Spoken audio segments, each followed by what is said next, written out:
કુવૈતમાં ઈરાની હુમલા પર ખુલાસો, અમેરિકી સેનાને ભારે નુકસાન।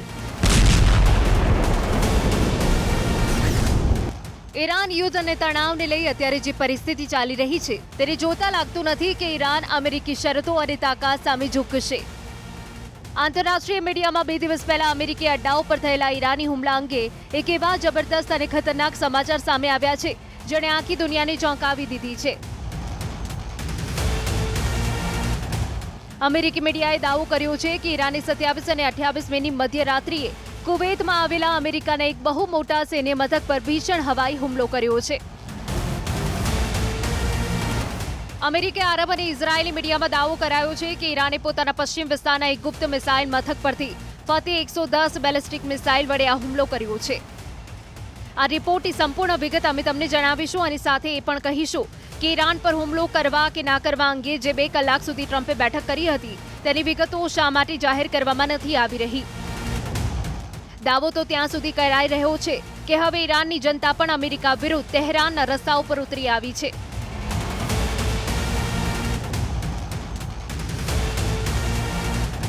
કુલ મળીને 90 દિવસથી ચાલી રહેલો ઈરાન તણાવ હવે એવા તબક્કે પહોંચી ગયો છે જ્યાં હવે કોઈ પણ સંજોગોમાં અમેરિકા ઈરાન પર હુમલો કરવો જ પડશે। આપણે સૌથી પહેલા જોઈએ કે ઈરાને કુવૈતમાં અમેરિકાની તમામ એર ડિફેન્સ સિસ્ટમને ચકમો આપીને અમેરિકી થાણા પર હુમલો કેવી રીતે કર્યો અને આનાથી અમેરિકાને કેટલું નુકસાન થયું છે।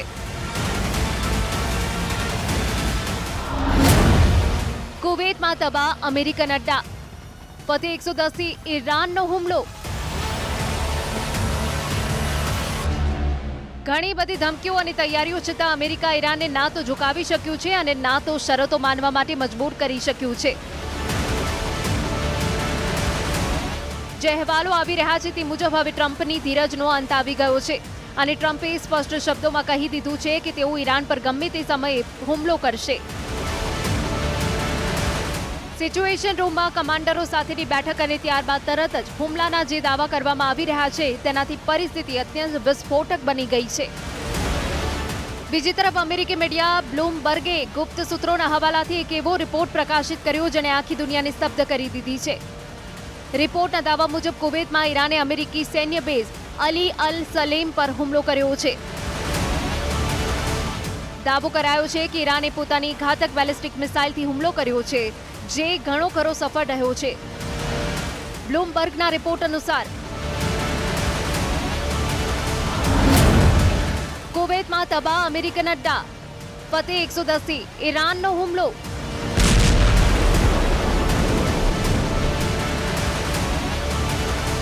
ઈરાને અમેરિકી સૈન્ય બેઝ પર તાજો અને મોટો હુમલો કર્યો। આ ભીષણ સ્ટ્રાઇકમાં કેટલાય અમેરિકીઓ ઘાયલ થયા હોવાના સમાચાર છે।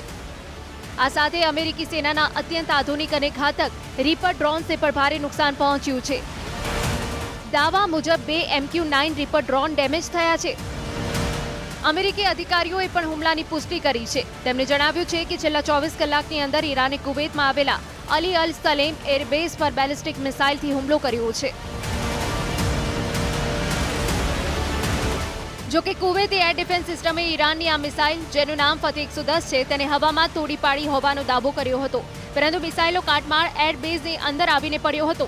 કાટમાળ પડવાના કારણે અમેરિકી અડ્ડાને ભારે નુકસાન થયું છે। બ્લૂમબર્ગે પોતાના ગુપ્ત સૂત્રોના હવાલાથી જણાવ્યું કે ભલે કુવૈતી એર ડિફેન્સે ઈરાનની ફતેહ 110 બેલિસ્ટિક મિસાઇલને હવામાં ઇન્ટરસેપ્ટ કરી લીધી હતી, પરંતુ તેનો ભારે અને ધારદાર કાટમાળ સીધો અલી અલ સલેમ એરબેઝના ટેકનિકલ એરિયામાં પડ્યો છે।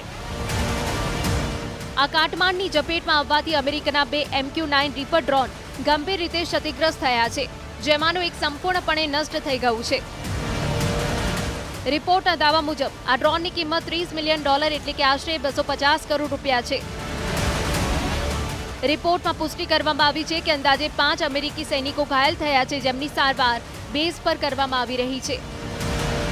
બ્લૂમબર્ગ અને Associated Press, DWN, the Straits ટાઇમ્સે કુવૈતના અલી અલ સલેમ એરબેઝ પર થયેલા મિસાઇલ હુમલા અંગે અત્યંત ગંભીર રિપોર્ટ છાપ્યા છે। સીઝ ફાયરનું ઘોર ઉલ્લંઘન।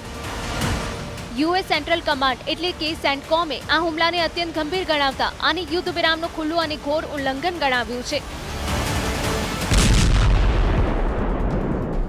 So Iran knows very, very clearly what our expectations are, and that's on the negotiating team to deliver. They're coming in our direction. The talks have been productive. I think they know where it needs to go, and I'm quite confident with our president, who makes nothing but great deals. That ultimately, it'll be something he's proud to defend. That ensures that Iran, which everyone knows should not have a nuclear weapon, never does. ગુપ્ત અહેવાલો અનુસાર આ missile ઈરાનના પશ્ચિમ ભાગમાં આવેલા ભૂગર્ભ missile base અથવા launch pads પરથી છોડવામાં આવી હતી. ઈરાન આ વિસ્તારમાંથી પોતાની ટૂંકી અંતરની બેલિસ્ટિક મિસાઇલો દ્વારા અખાતના દેશોમાં આવેલા અમેરિકી ઠેકાણાઓને નિશાન બનાવતું રહ્યું છે. ઈરાનની ઇસ્લામિક રિવોલ્યુશનરી ગાર્ડ્સ કોર્પ્સ એટલે કે IRGCએ દાવો કર્યો કે તેના દળોએ એ અમેરિકી એરબેઝને નિશાન બનાવ્યું છે જ્યાંથી રાત્રિના સમયે ઈરાનના દક્ષિણ ભાગમાં ખાસ કરીને બંદર અબ્બાસ વિસ્તારમાં હુમલા કરવામાં આવ્યા હતા. ઈરાની સરકારી મીડિયાના જણાવ્યા અનુસાર આ જવાબી કાર્યવાહી આક્રમક અમેરિકી હુમલાની વિરોધમાં હતી.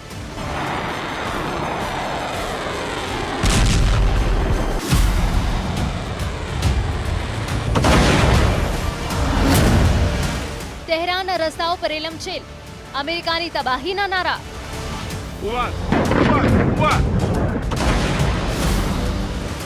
ઈરાનના આંતરિક ગુપ્તચર ઇનપુટ્સથી જાણવા મળ્યું છે કે તહેરાનના રસ્તાઓ પર કટ્ટરપંથીઓને પ્રદર્શનો તેજ કરી દીધા છે.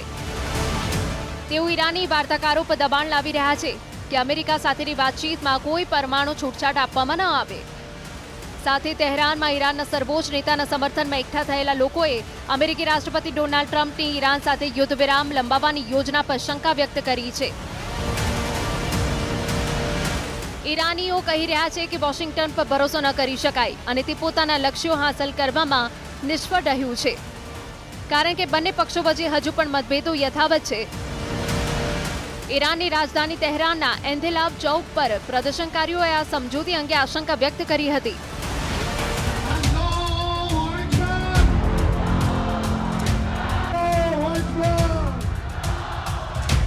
اگر این حرفی که میزنه درست باشه نشان دهنده اینه که محاصره‌اش شکست خورده و اون چیزی که تو ذهنش بوده به وقوع نپیوسته. از پس ما نتونست بر بیاد و برای اینکه بیش از این ضایع نشه میگه که ما محاصره رو پایان میدیم. حالا بعد ببینیم چقدر داره درست. اولا که این حرف من نیست، کل دنیا دارن میگن ایشون یه آدم دیوونه احمقیه. رو حرفش ثابت نیست و کاملا آدم دروغگو و پستی هست. هرچی هم میگه چرت و پرته.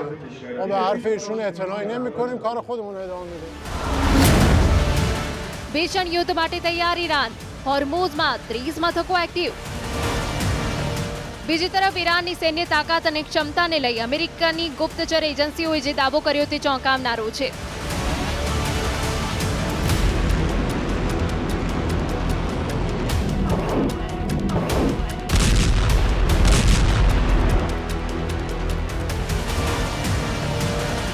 અમેરિકી ગુપ્તચર એજન્સીઓને એક અત્યંત ગુપ્ત રિપોર્ટ લીક થયો, જે મે 2026માં ધ ન્યૂયોર્ક ટાઈમ્સ અને કેટલાક આંતરરાષ્ટ્રીય મીડિયા આઉટલેટ્સે મોટી હેડલાઇન સાથે છાપ્યું છે.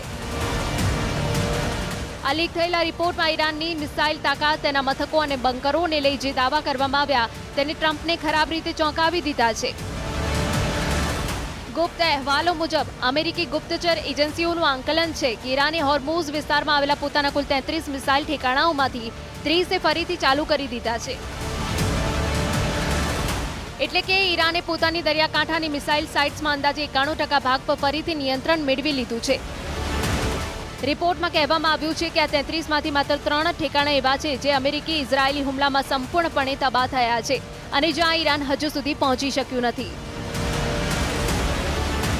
અમેરિકી અધિકારીઓનું માનવું છે કે વોશિંગ્ટને પહેલા ઈરાનને થયેલા નુકસાનનું જરૂરિયાત કરતાં વધુ આંકલન કરી લીધું હતું.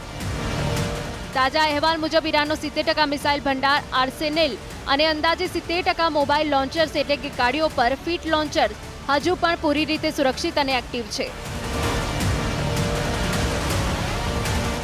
ઈરાનના પર્વતોની સેંકડો મીટર નીચે બનેલા અંડરગ્રાઉન્ડ બેઝ, જેને ઈરાન મિસાઇલ સિટી કહે છે, તેનો 90% ભાગ અમેરિકી બંકર બસ્ટર હુમલાઓ છતાં સુરક્ષિત બચી ગયો હતો.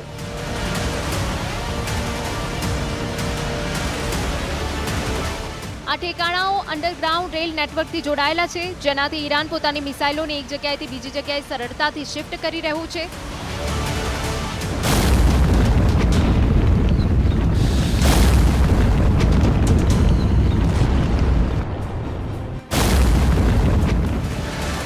હવે આવી પરિસ્થિતિમાં જોવાનું એ રહેશે કે શું ટ્રમ્પ આગામી 60 દિવસ સુધી ઈરાન પર હુમલો કરે છે કે નહીં, અથવા તો આગામી 60 કલાકમાં અમેરિકા કંઈક બહુ મોટું પગલું ભરે છે.